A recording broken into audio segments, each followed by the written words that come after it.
കുഞ്ഞിക്കാതെ വിഷമിക്കാതെ ഇതിലും കേമമായിട്ടുള്ളൊരു നിക്കാഹ് നിനക്ക് നമ്മൾ ഇവിടെ വെച്ച് നടത്തി തരും. എന്താ സുലൈമാനെ? പിന്നെ അല്ലാതെ നമ്മൾ നടത്തി തരും. നല്ല കോഴി ബിരിയാണി, പത്തിരിയും, പിന്നെ മുട്ടാൻ കറിയും, മട്ടൻ കറിയും, പിന്നെ ഇതും കൂടി ആവുമ്പോ എല്ലാരും കൂടെ ചെക്കനെ ചീത്താക്കാണോ?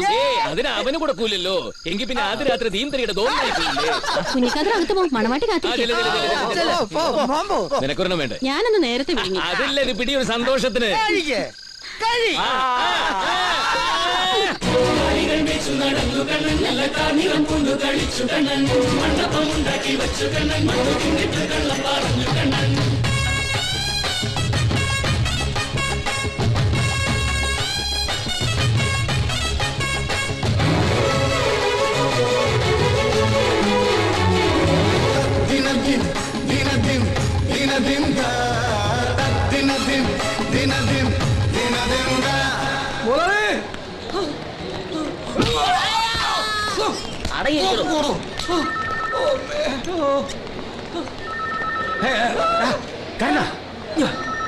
വാണമുട്ടല്ല, എങ്ങോട്ടാണ് ഓടുന്നത്? അവൻ വന്നിട്ടുണ്ട്. തലയുടെ മുമ്പിൽ വെച്ചിട്ട് പേച്ച് വെച്ചിട്ട് പറഞ്ഞില്ലേ പേച്ചണ്ടേ? പേച്ചണം പേച്ചണം. എവിടെ? അവിടെയാ വരുന്നുണ്ടെന്ന് പറഞ്ഞ് എത്തില്ലല്ലോ. എത്തിയോ? വരുന്നുണ്ട്. എന്തു പറ്റിയമ്മേ? ഒന്നുമില്ല, വെറുതെ വീട്ടിൽ കുത്തിയിരുന്ന് മുഷിഞ്ഞപ്പോ നിന്റെ അമ്മയ്ക്കൊന്ന് സുഖവസിക്കണമെന്ന് തോന്നി. അപ്പൊ ഞാൻ പറഞ്ഞ പഞ്ചായത്ത് ആശുപത്രിയിൽ മുറിയുണ്ട്, അവിടെ കിടന്ന് സുഖവസിക്കാവുന്നു. അങ്ങനെ ഇവിടെ കൊണ്ടുവന്ന് കിടത്തിയതാ. കിടന്ന് സഹിക്കുമല്ലയോ. വന്നിരിക്കുന്നൊരു ക്ഷേമാന്വേഷകൻ നിന്ന് തലയുറ്റി വീണപ്പോ ഒരിറ്റ് വെള്ളം കൊടുക്കാൻ അവിടെ ആരുമില്ല. അതിലെ വേപ്പ് വെറുതെ ഒന്ന് കയറിയതുകൊണ്ട് എന്റെ കണ്ടിപ്പെട്ടു. അല്ലെങ്കിൽ തെക്കേപ്പറമ്പിലെ മാവ് മുറിക്കാൻ ഞാൻ രാജപ്പിന് ആളെ വിടേണ്ടി വരുമായിരുന്നു. അതിന് ഞാൻ തന്നെ വേണം. എന്ത് എന്റെ പെങ്ങളായി പോയില്ലേ? എന്തൊക്കെയാ പറയണേ? എവിടായിരുന്നു മോനെ നീ ഇതുവരെ? അറിഞ്ഞില്ലേ? കാന്താരിപ്പൂങ്കുട്ടിയുടെ പുരയില് ഇന്നലെ നല്ല ഓളം കേട്ടത്. ഓളം കയറാൻ അവളുടെ പുരയിൽ എന്താ വെള്ളം കയറിയോ? ഇറങ്ങിപ്പോയോ? നാട് മുഴുവൻ പാട്ടായ കാര്യങ്ങൾ അവന്റെ വായിന്ന് വീണെന്നേ ഉള്ളൂ. അതിന് നീ എന്തിനാ അവന്റെ വൈകിട്ട് കയറുന്ന? പകല് മുഴുവൻ പൊതുജന സേവയുടെ പഞ്ചാരി മേളം, രാത്രി പാട്ടും പഞ്ചാരടിയും ആ പെണ്ണിന്റെ പുരയിലും. ഇവനെ പറഞ്ഞിട്ട് കാര്യമില്ല ദേവകി. തൊഴുത്തിക്കെട്ടിയ കന്ന് കൊടുക്കുന്ന പുല്ലേ തിന്നു, അലയാൻ വിട്ട കന്ന് ഏതനവരാതി പുല്ലും തിന്നും. ഇവൻ ഇങ്ങനെ ആക്കിയത് അവന്റെ തന്ത ഒറ്റ ചത്ത് മേളിക്കുന്നു കൃഷ്ണ. പിന്നെ ഡൽഹിയിലോ പഞ്ചാബിലോ മറ്റോ എന്തോ പഠിക്കാൻ പോയി എന്ന് പറയുന്നു. അത് എന്റെ ചെലവ്. ചെലവാക്കിയ പണത്തിന് പകരമായിട്ട് ഇടയ്ക്കിടയ്ക്ക് ഇവിടെ വന്ന് വിഴുകുന്നുണ്ടല്ലോ. പോരെങ്കിൽ പറ, മൊത്തം ഹെട്ടനെ തന്നേക്കാം.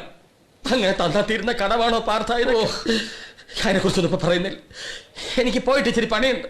നിങ്ങൾ അമ്മയായി മോനായി മോനെ, അമ്മാവൻ പറയുന്ന ഒന്നും നീ കാര്യാക്കണ്ട. ആര് കാര്യാക്കുന്നമ്മേ? ഇന്നും ഒന്നിലോ കേൾക്കാൻ തുടങ്ങിയതല്ലോ. എന്നാലും നാട്ടുകാരെ കൊണ്ട് പറയിക്കണം മോനെ. പൂങ്കൊടിക്ക് നീ ആരെന്ന് അമ്മയ്ക്കറിയില്ലേ? നിന്റെ അച്ഛന്റെ കാരുണ്യം കൊണ്ടാ ആരോരും ഇല്ലാത്ത അവൾ ആ കുടിയിൽ കഴിയുന്നത്. ജന്മം കൊടുത്തിട്ടില്ലെങ്കിലും മനസ്സുകൊണ്ട് അവളും എനിക്ക് മോളാ.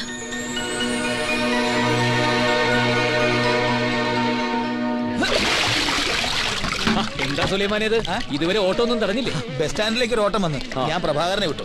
എനിക്കൊന്ന് ആശുപത്രി വരെ പോകണം. ഉമ്മ പെറ്റ്. എന്റെ ഉമ്മയല്ല, ബാപ്പാന്റെ 4ാമത്തെ കെട്ടില് എന്റെ 3ാമത്തെ ഉമ്മയുടെ 5ാമത്തെ പ്രസവം. ചെയ്യാൻ എന്താ ശരി? സ്കൂളിൽ നിന്ന് സ്കൂളിൽ നിന്നാ വരുന്നേ. മാഷ് പറഞ്ഞു വിട്ടതാ. 6ാം ക്ലാസ്സിലെ മലയാളം മാഷ് ദൈവ പാർത്ഥം വന്നൊന്ന് ക്ലാസ് എടുക്കണം. ഇന്ന് ചിലപ്പോ പരിശോധനയ്ക്ക് ആള് വരും. കുട്ടികൾ വെറുതെ ഇരിക്കുന്ന കണ്ടാ കുഴപ്പമല്ലേ? പാർത്ഥന്റെ ക്ലാസ്സിനെ കുറിച്ച് കുട്ടികൾക്ക് ഭയങ്കര മതിപ്പാ. മലയാളോ? എന്റെ വിഷയം ചരിത്രമല്ലേ? ഓ, ചരിത്രം പഠിപ്പിക്കുന്ന ആൾക്ക് മലയാളം ഒരു വിഷയമാണോ? ഒന്ന് ചെല്ലു വാർത്ത. വെയിലത്ത് തലങ്ങുമില്ലെന്നും നടക്കാതെ 10 ചക്രം കിട്ടുന്ന കാര്യം എന്നാ പിന്നെ അങ്ങനെ തന്നെ ആശാൻ വിട്ടോ. രാഘവേട്ട, ഇതൊന്നും സുലൈമാന്റെ കൈ കൊടുത്തേക്കണേ. അല്ല രാഘവേട്ട, ഈ വേഷത്തിൽ എങ്ങനെയാ സ്കൂളിലേക്ക് ഒരു മുണ്ട്? ഓ, അത് സാരമില്ല രാഘവേട്ടനത് സാരമില്ല, പക്ഷെ എനിക്കത് സാരമുണ്ട്. വെണ്ണകെട്ട കള്ളൻ, ഗോപികമാരുടെ വസ്ത്രം കവർന്നെടുത്ത കള്ളക്കണ്ണൻ, പ്രിയസഖി രാധയുടെ ഹൃദയം കവർന്നെടുത്ത കാമുകനായ കണ്ണൻ. ഇങ്ങനെ പറഞ്ഞു തരപ്പിച്ച വാക്കുകളല്ലേ കൃഷ്ണനെ കുറിച്ചൊക്കെ നിങ്ങൾ കേട്ടിട്ടുള്ളൂ. പക്ഷേ ഇതൊന്നും ആയിരുന്നില്ല കൃഷ്ണൻ. കറകളഞ്ഞൊരു വിപ്ലവകാരിയായിരുന്നു കൃഷ്ണൻ. സാമൂഹ്യ സമത്വത്തെക്കുറിച്ചും കമ്മ്യൂണിസത്തെക്കുറിച്ചും ആദ്യം പറഞ്ഞത് ആരാ? കൃഷ്ണൻ. അവനവന്റെ മണ്ണ് അവനവൻ തന്നെ പിടിച്ചെടുക്കണമെന്ന് പാണ്ഡവരെ ഉപദേശിച്ചതാരാ? 100% ഒരു രാഷ്ട്രീയക്കാരനായിരുന്നു കൃഷ്ണൻ. അർജുൻ എങ്ങനെ ജീവിക്കണമെന്ന് ഉപദേശിച്ചു കൃഷ്ണൻ. പ്രിയമുള്ള നാട്ടുകാരെ, നിങ്ങൾ സന്തോഷ വാർത്ത അറിയിക്കുവാനാണ് ഈ കൊപ്രാപ്പുരക്ക് കരുണൻ നിങ്ങളുടെ മുമ്പിൽ വന്ന് നിൽക്കുന്നത്.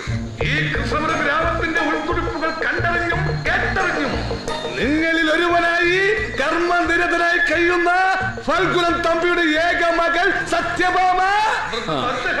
ആദതായി എന്ന് ഉപദേശിച്ച കൃഷ്ണൻ 6 തരം ഉപദ്രവകാരികളെ മുഖം നോക്കാതെ കൊന്നൊടുക്കാനാണ് പറഞ്ഞത്.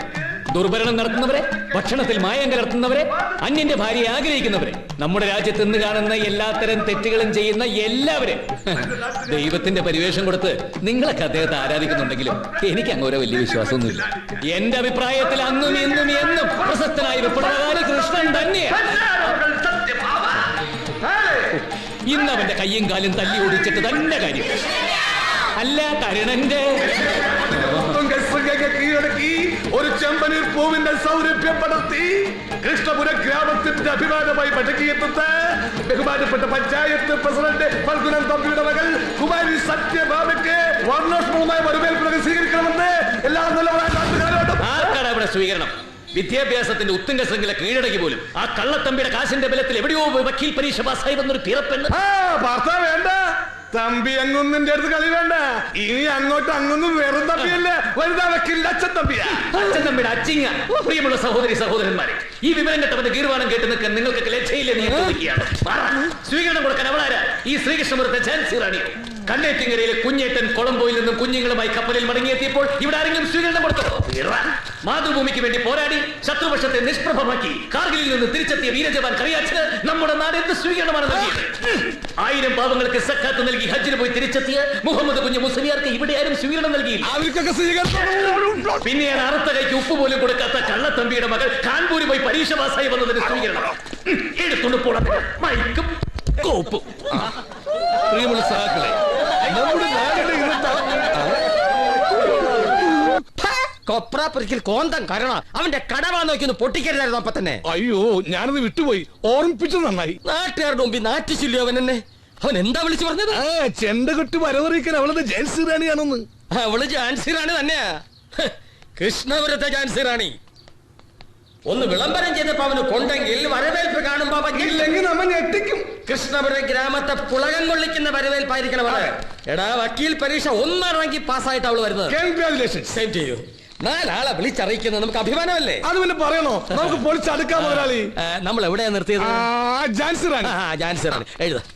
മുതലാളി, ഈ ഝാൻസി റാണിക്ക് പൂച്ചയുടെ ഇച്ഛയാണോ അതോ കൂജയുടെ ഇച്ഛയാണോ? ഓച്ചൻ കർണന്റെ ഇച്ഛ.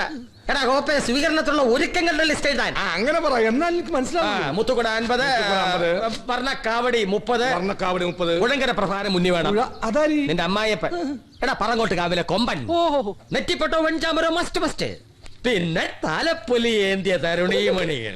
എല്ലാം കൂടി കൃഷ്ണപുരം കവല ഒരു പൂരപ്പറമ്പാക്കണം. അയ്യോ, മുതലാളി ഒന്നും മറന്നു. ഏത്? മുതലാളിക്ക് ഇഷ്ടപ്പെട്ട ഐറ്റം കതിരാവേടി. അതും മറന്നു. എഴുത്. കതിന് 1001. നിതംബം കുലുങ്ങുമാർ. നിതംബല്ല, ദിഗന്ധങ്ങൾ. അതെ, ദിഗന്ധങ്ങൾ കുലുങ്ങുമാർ. അത് പൊട്ടണം. അത് കേട്ട് നാട്ടുകാർ ഞെട്ടണം. അത് പൊട്ടിയതാ. പൊട്ടിയത്